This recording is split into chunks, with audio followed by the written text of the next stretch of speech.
प्रभाग नंबर 12 के राष्ट्रवादी Congress party Ajit Pawar group के उम्मीदवारों ने एक रैली निकाली। इस प्रभाग से साबिक कारपोरेटर मोहम्मद मुकीद, डॉक्टर अर्शिया कौसर, मोहम्मद हबीब, साजिदा बेगम बशीर खान और कमरुन्निसा बेगम सैयद रसूल इंतखाबात लड़ रहे हैं। मोहम्मद मुकीद ने अपनी तशहीरी मुहिम के तहत एक बड़ी रैली निकालकर लोगों से मुलाकातें की। इस मौके पर नौजवानों की कसीर तादाद इनकी रैली में नजर आई। रैली में आतिशबाजी और ढोल ताशों के जरिए राय दहिंदों को राग़िब करने की कोशिश की गई।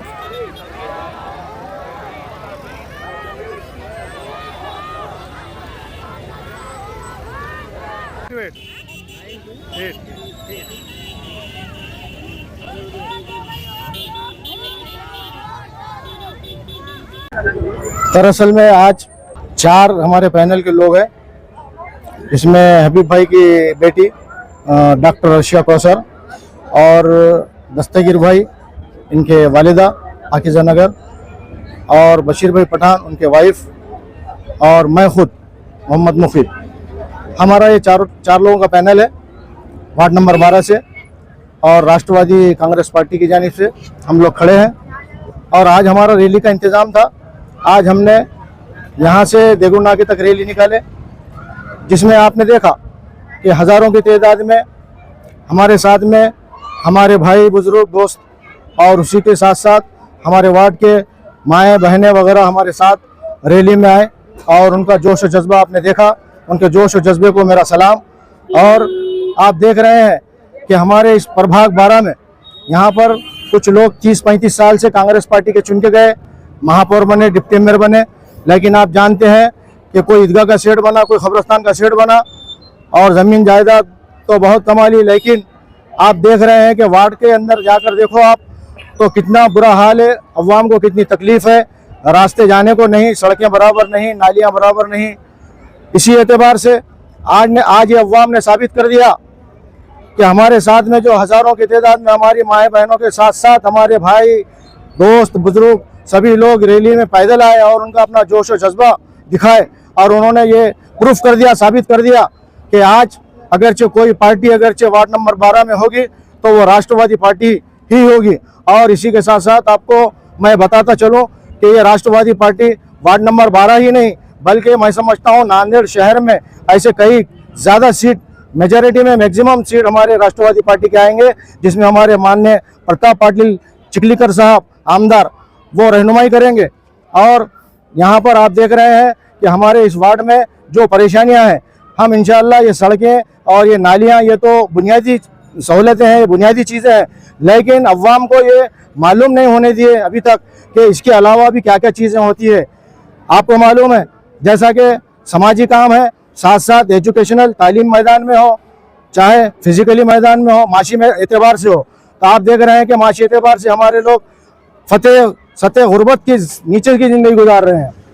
नांदेड़ ही नहीं बल्कि पूरे महाराष्ट्र में बल्कि पूरे हिंदुस्तान में मुसलमान अगरचे कोई ज़िंदगी गुजार रहा है तो सतह गुर्बत से नीचे की ज़िंदगी मुसलमान गुजार रहा है। और इसी के साथ साथ ये कांग्रेस ने हमारा बुरा हाल कर दिया था और अब हमारे सामने दूसरी भी MIM पार्टी है। तो आप देख रहे हैं कि वो जो बस है, बस के ऊपर पार्टी हरी है और उसका ड्राइवर शिवाजी नगर के बड़े राजा है, वो चला रहे हैं, उन्होंने ड्राइवर बन चुके हैं उस गाड़ी के। तो और उसी के साथ साथ ये जो मजलिस इत्तेहादुल मुस्लिमीन है, इन्होंने काम तो क्या किया मुझे नहीं मालूम, इसके पहले इनको 5 साल चुन कर दिए थे। हाँ, काम क्या किया यह नहीं मालूम, लेकिन उन्होंने एक काम बहुत अच्छा किया कि खाली खतना का काम बहुत अच्छा करते थे। इसके अलावा तो मैंने कुछ नहीं देखा उनको। तो बहरहाल हमारी ये जो आज रैली निकली, आज रैली की शक्ल में अवाम ने साबित कर दिया है। मैं पूरे जितने भी पूरे अवाम हमारे साथ, हमारे भाई दोस्त और बुजुर्ग और मेरे साथ में हमारे माएँ बहनें जो सभी साथ में हमारे साथ आए, यानी पैदल और बनफ्से नफीस पैदल चले, तो मैं उनका शुक्रगुजार हूँ और मैं उनका भी शुक्रिया अदा करता हूँ साथ साथ। और बाकी आपका भी जो मीडिया के जरिए जो मैं जो कुछ बोल रहा हूँ तो आप लोगों का भी शुक्रिया। प्रभाग नंबर 12 के उम्मीदवारों का कहना है कि राष्ट्रवादी और MIM शिवाजी नगर के साहब के आदेश पर चल रहे हैं, इस पर आपका क्या कहना है? नहीं, वो तो आप हमेशा देखते हैं कि प्रताप पाटिल साहब और उन्होंने दोनों तो एक दूसरे के एनिमीज है, तो सवाल ही पैदा नहीं होता। क्योंकि प्रताप पाटिल को तो ब्लेम ही नहीं किया जा सकता, क्योंकि उन्होंने आमने सामने हमेशा, आज भी जो है खंडार के इलेक्शन हुए, खंडार के जिस नगर परिषद के इलेक्शन हुए थे 70 सीट राष्ट्रवादी के आए और उसके मध्य मुकाबिल जो सीट खड़े वाले थे तो वो कांग्रेस ने अपना सीट अपने उम्मीदवार प्रताप पाटिल के मतदार संघ में खड़ा किया और उनके मतदार संघ से एक कांग्रेस पार्टी का नगर अध्यक्ष चुन के आया। तो आप क्या बोलते हैं इसके बारे में? ऐसा है तो वैसा कैसा हो सकता है कि दोनों एक है? दोनों बहुत ज़्यादा डिफरेंस है और दोनों के हमारी जो राष्ट्रवादी है इसकी आइडियोलॉजी अलग है और बीजेपी की जो आइडियोलॉजी वो अलग है। ये अलग बात है कि किसी को सपोर्ट करना हुकूमत के लिए वो अपने काम के लिए तो कर सकते हैं, क्योंकि कैसा है कि हम भी एक ज़माने में जब पानी की टाकी यहाँ पर लेकर आए, मैं हमेशा एग्जांपल देता हूँ कि पानी की टाकी जब लेकर आए हम तो हमने जब ये यहाँ से समरसेट बागवान और जनता दल और हमारे चौरास्ते से नूर कैफे होटल वालों की भाभी जान, मैं भी भाभी जान बोलता हूँ उनको, तो उनके हमारे भाभी जो खड़े रहे थे और उनको चुनाकर लेकर आके हमने जयप्रकाश मुंदड़ा और प्रकाश खेड़कर से मायदा किया और नजीर अहमद बाबा को डिप्टी मेयर बनाए और उसके बाद में समरसेट बागवान को उनको जो है चेयरमैन बनाए और हमने मुसलमानों के लिए पानी की टाकी यहाँ पे तैयार किए। जो हमारे माओ बहनों को यहाँ पे पानी नहीं मिलता था, देवरूर नाके से पानी लाना पड़ता था, जो प्लाट की कीमत उस पीरियड में 50,000 रुपये थी तो 5,000 रुपये में कोई लेने को तैयार नहीं था। और यहाँ पर जब लोग जो है पानी के लिए जाते थे तो आपको मालूम नहीं कि उस वक्त के अगरचे पुलिस स्टेशन में जाकर देखे तो आपको मालूम हो जाएगा कि हर दिन एक झगड़ा पुलिस स्टेशन में रहता था। लेकिन जब हमने पानी की टाकी तैयार किए, वही पानी वो जितने भी टाके सूखे टाकियां बना रहे हो ना अभी भी जो बना रहे हो वो पानी हमारा ही, हमारी पाइपलाइन है।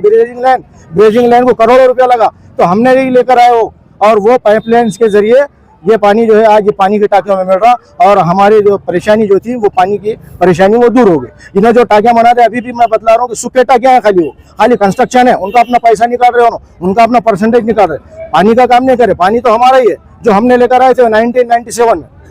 तो ये हिसाब से ऐसा आप हमको ऐसा बोल नहीं सकते। साबिक़ कॉर्पोरेटर सैयद शेर अली साहब ने एक आरोप लगाए कि औक़ाफ़ बिल के ऊपर जिन पार्टी के लीडर ने हस्तक्षेप के सपोर्ट करे और मुसलमानों के ऊपर खास करके हुज़ूर सल्लल्लाहु अलैहि वसल्लम शामिल जिन्होंने शामिल को मुस्तहिक करे उनको अजीत पवार गुट की पार्टी सपोर्ट करती है और अशोक चौहान के घर पर जो दिखते हैं वही पार्टी टिकट देती है। तो अशोक चौहान और अजीत पवार क्या एक मिले जुले आपको देख रहे ऐसा आरोप लगाया?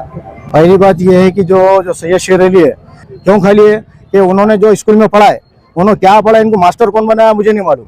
और बाद में उसके बाद इन्हें जो उधर के वार्ड 11 नंबर वार्ड से खड़े रहे, इन्होंने वार्ड नंबर 11 से खड़े रह गए, अवाम का काम नहीं करे। आप खाली भयके ऐसे सवालत कर रहे, वहाँ काम नहीं करे, उन्होंने लात मार के इनको 11 से 12 में ढकेल दिए, उनको आने नहीं दिए मसूद सेठ ने। तो इस पर क्या बोलेंगे? उनसे सवाल पूछो ये कि इन्हों जो है वो वार्ड छोड़ के, जो वार्ड में इन्हों पहले खड़े रहे वो वार्ड छोड़ के इधर आए क्यों? तो इनको क्या पागल कुत्ते ने काटा? क्या इन्हों बेवकूफ है? क्या इनको कौन मास्टर बनाया ऐसा? और दूसरा जो है दूसरों को जो है ब्लेम कर रहे पूछते भी, अरे तुम्हारी कांग्रेस पार्टी जगह पे नहीं है, तुम्हारा ठाव ठिकान जगह पे नहीं है, तुम कांग्रेस पार्टी मुसलमानों का इस्तेसाल करी। आपका मुकाबला किससे समझा है? नहीं, अब हमारा मुकाबला तो कुछ भी नहीं है, जीरो हो गए वाले, हमारा मुकाबला किससे भी नहीं, हम खुद चुन के आ गए आज। हाँ इंशाल्लाह, अल्लाह चाहे तो हमारी सीटें विन है। किस तरह का माहौल है यहाँ? अल्हम्दुलिल्लाह आज जो है नांदेड़ में शायद से ये एक तारीखी रैली होगी जिसमें सियासी मैदान में आज सैकड़ों की हजारों की तादाद में खवातीन उतरी हैं। तो ये मुझे इस बात की बहुत ज़्यादा खुशी है क्योंकि खवातीन सबसे ज़्यादा तकलीफ़ें बर्दाश्त करती हैं। अभी पिछले कुछ महीनों में जो 2 बार सैलाब आया है उसमें सबसे ज़्यादा तकलीफ़ें यहाँ की गरीब खवातीन ने बर्दाश्त किया है। प्रभाग 12 के जो हमीदिया कॉलोनी, पाकिज़ा नगर या लिमरा कॉलोनी जो इनामदार प्लॉटिंग है वहाँ पर हमने सर्वे किया है, वहाँ पर बहुत ज़्यादा लोग परेशान हैं। तो तकरीबन इस रैली में वो गरीब खवातीन हैं जिन्होंने तकलीफें अजियतें बर्दाश्त की हैं, जिन्होंने 25 से 30 साल से जो है पंजे को कांग्रेस को इन्होंने वोट दिया है। देखिए बात ये नहीं है कि कांग्रेस पार्टी इसकी विचारधारा होगी अच्छी, मगर इस पार्टी के दायरे में जो रहने वाले उम्मीदवार हैं, जो जिम्मेदार हैं, उनसे पब्लिक नाराज है। क्योंकि वोट देने का मकसद क्या होता है कि हमारे एरिया की तरक्की हो। तो खवातीन का मानना है कि अब हम उस कैंडिडेट, उस उम्मीदवार को यहाँ पर जिता कर लाएंगे जो उनके लिए काम करे, फिर चाहे वो कोई भी पार्टी के हो। तो आज वो तमाम खवातीन प्रभाग 12, 11, 13, 14, 15 सभी की जनता जो है राष्ट्रवादी कांग्रेस अजीत पवार घड़ी के साथ खड़ी है। वो इसलिए क्योंकि ये लाडली बहन योजना से फायदे उठा रही हैं, वो इसलिए कि राष्ट्रवादी कांग्रेस अजीत पवार गठ की तरफ से हज हाउस मुस्लिम समाज के लिए आज नया बनने जा रहा है। ये इसलिए क्योंकि मेडिकल यूनानी सरकारी कॉलेज आज पहला महाराष्ट्र में बनने जा रहा है। इतना ही नहीं, बहुत से तरक्की मुस्लिम समाज के लिए राष्ट्रवादी कांग्रेस की जानिब से हो रहे हैं। तो आज नांदेड़ में तमाम मुस्लिम समाज आज राष्ट्रवादी अजीत पवार के साथ खड़ा है। काम से विकास हुआ क्या, और अब आप किस वजह से विकास करेंगे लोगों के लिए? देखिए, कांग्रेस से वाले साहब भी थे, हम भी थे, और प्रभाग 12 की आप जहां बात कर रहे हैं, देखिए वाले साहब जहां तक उमर कॉलोनी से थे, उमर कॉलोनी आज बहुत अच्छी है, वहां पर लाइब्रेरी है, वहां पर गंदगी गिलाजत या ड्रेनेज सिस्टम का मसला ही नहीं है। मगर जहां जो दूसरे सेक्शन से है, जो हमीदिया कॉलोनी, जो पाकिजा नगर, जो मौसमी मल्ला, इस एरिया के जो जिम्मेदार है, जो 25 से 30 साल से आ रहे हैं, तो उन्होंने क्या विकास किया है? फंक्शन हॉल की जगह बदले में गरीबों को इन्होंने नाला दे दिया, जिसकी वजह से इनके 2 बार सैलाब में घर डूबे हैं। आज जनता यहाँ की नाराज है, बहुत ज्यादा सख्त नाराज है, और जनता इस बार घड़ी के साथ हमारे साथ इसलिए खड़ी है। आज इनकी उम्मीदें मुझसे हैं, डॉक्टर अर्शिया से हैं, क्योंकि हमने जो है पिछले 5 साल में यहाँ पर बहुत ज्यादा तरक्की किए हैं। मैंने NICU सेटअप यहाँ पर 1 करोड़ का लेकर आई थी, जिसे जांगाबाड़ी में भेजा गया। स्कूल नंबर 13 की तामीर हुई, सोनोग्राफी मशीन है,